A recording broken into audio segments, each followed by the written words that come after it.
Ito, tatry natin mag-park dito, ma'am, ano?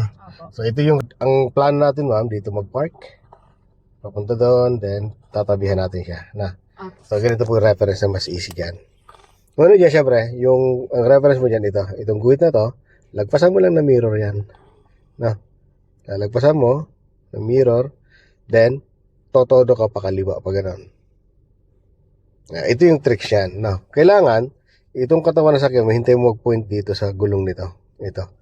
Yan sa gulong niyan. Ano? So, baliktad nga lang siya, pero dito, ganun. Gagawin lang natin na parang ganun din. O, ayan, o. Yan, diretso lang.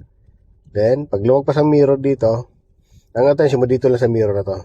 Todo, hanggang makita mag-point dito sa gulong niya. Pag nag-point na sa gulong niya, yan, pwede ka na mag-stop nun.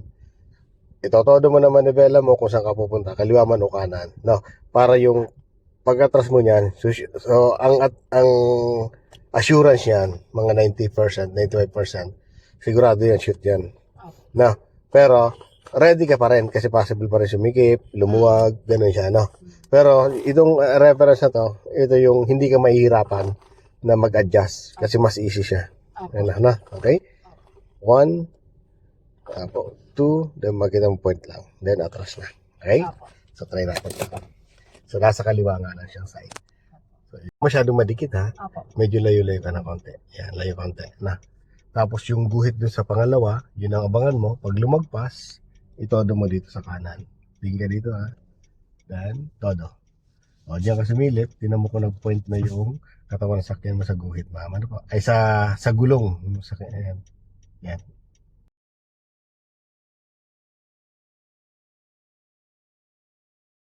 Nag-point na ba?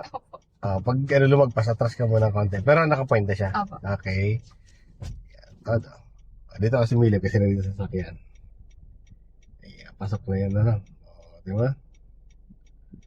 Ayun. Sakto lang. Tama lang. Sakto lang po yan. Hindi mo lang pumantay dito, tapos dito. Diba? Ayan.